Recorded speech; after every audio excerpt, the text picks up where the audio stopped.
Hi, welcome to Shivangi diaries. మరొక వంటతో మీ ముందుకు వచ్చేసాను. ముల్లంగితో పులుసు పెట్టుకుంటారు, పచ్చడి చేసుకుంటారు. మనం ఈరోజు పప్పుచారు చేసుకుందామా? చాలా అంటే చాలా బాగుంటుంది, చాలా టేస్టీగా కూడా ఉంటుంది. నేను కూడా ఇదే ఫస్ట్ టైం పెట్టడం. అసలు పిల్లలైతే చాలా బాగా ఇష్టపడ్డారు. ఈ రెసిపీని ఎలా చేశానో మీకు చూపిస్తాను, రండి. చూస్తుంటేనే నోరు ఊరిపోతుంది కదా, టేస్ట్ కూడా అంతే బాగుంది. ముందుగా పెద్ద గ్లాస్తో నేను కందిపప్పును తీసుకుంటున్నాను. దాన్ని కుక్కర్లో పెట్టుకుందాం. కొంచెం పసుపు, ఆయిల్ వేసుకోవాలి.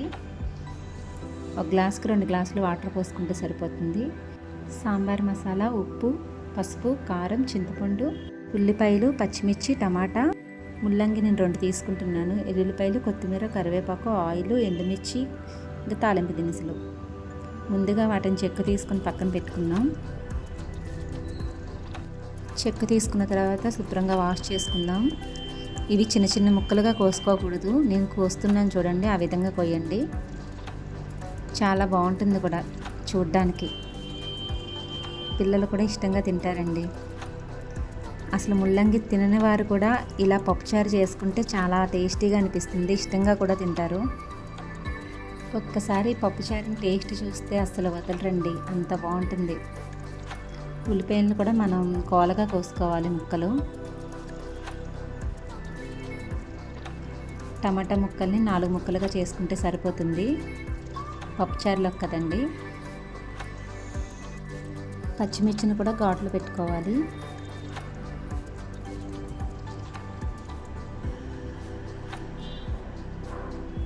ఎప్పుడు నార్మల్ పప్పుచారు పెట్టుకునే కన్నా ఇలా అప్పుడప్పుడు వెరైటీగా పెట్టుకొని తింటే చాలా బాగుంటుందండి.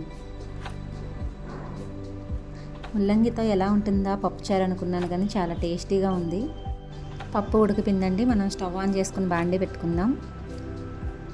2 గరిటెల ఆయిల్ పోసుకోవాలి. ఆవాలు, ఎండుమిర్చి వేసేసుకుందాం. ఇప్పుడు జీలకర్ర, మినపప్పు, కరివేపాకు కూడా వేసేసుకోవాలి. మనం నార్మల్ పప్పుచారు పెట్టుకున్నప్పుడు తాలింపు తర్వాత వేసుకుంటామండి, ఇదైతే ముందుగానే వేసుకోవాలి, టేస్ట్ బాగుంటుంది. ఇప్పుడు ఉల్లిపాయలను కూడా వేసేసుకుందాం అందులోనే. అవి లైట్గా మగ్గితే సరిపోతుంది. ఇప్పుడు మనం పక్కన కోసి పెట్టుకున్న ముల్లంగిని కూడా వేసేసుకోవాలి. ముల్లంగి కూడా మగ్గాలండి కాసేపు. మూత పెట్టుకుందాం. ఈలోపు మనం చింతపండు రసం తీసుకుని పక్కన పెట్టుకుందాం. కొంచెం మగ్గాయి కదండి, అడుగంటకుండా బాగా కలుపుకోవాలి. అలా వేగుతుంటేనే స్మెల్ చాలా బాగుందండి, తాలింపు వేసాం కదా ముందు. ఇప్పుడు మనం టమాటా ముక్కలు, పచ్చిమిర్చి ముక్కలు కూడా వేసేసుకుందాం. టమాటా, పచ్చిమిర్చి వేసాం కదా, ఒకసారి కలుపుకుందాం. టమాటా ముక్కలు మగ్గితే సరిపోతుంది. ఒక 2 మినిట్స్ మూత పెట్టుకుందాం.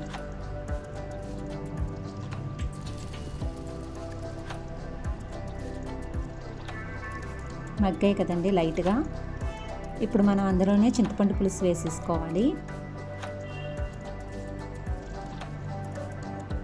చూడండి, లైట్గా అలా మగ్గితే సరిపోతుంది ముల్లంగి.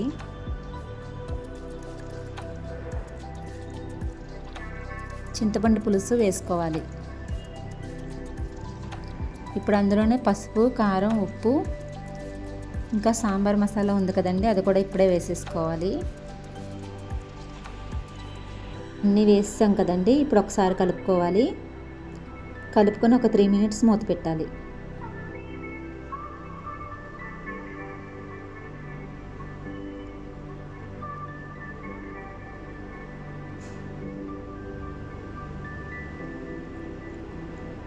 పప్పు ఉడికిపోయింది కదండి, మనం అది వాటర్ పోసుకొని బాగా కలుపుకోవాలి.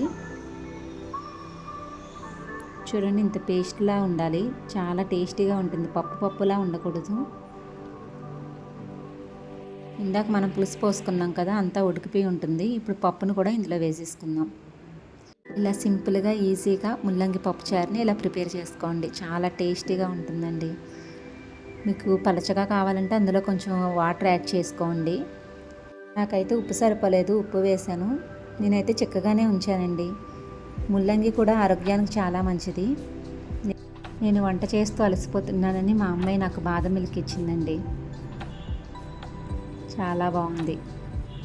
పప్పుచారు అంటే ములక్కాయ, బెండకాయ, ఆనపకాయ ఇలా అన్నీ ఉంటాయి కదా, కానీ ఇలా ముల్లంగితోనే పప్పుచారు పెట్టుకొని మీరు ఒక్కసారి టేస్ట్ చూసి నా కామెంట్ బాక్స్లో కామెంట్ చేయండి. నిజంగా చెప్తున్నానండి, చాలా టేస్టీగా ఉంది. నాకైతే చాలా చాలా నచ్చిందండి. అంతేనండి, రెడీ అయిపోయినట్టే. ఇప్పుడు మనం స్టవ్ ఆఫ్ చేసి కొత్తిమీర చల్లేసుకుందాం. వేడివేడిగా రైస్ పెట్టుకొని ఈ ముల్లంగి పప్పుచారు వేసుకొని తింటే సూపర్ ఉంటుంది. ఈ వీడియో కనుక మీకు నచ్చినట్లయితే లైక్ చేయండి, షేర్ చేయండి, కామెంట్ చేయండి. మరికొన్ని వీడియోల కోసం నా ఛానల్ని సబ్స్క్రైబ్ చేసుకోవడం మర్చిపోకండి. Thank you for watching.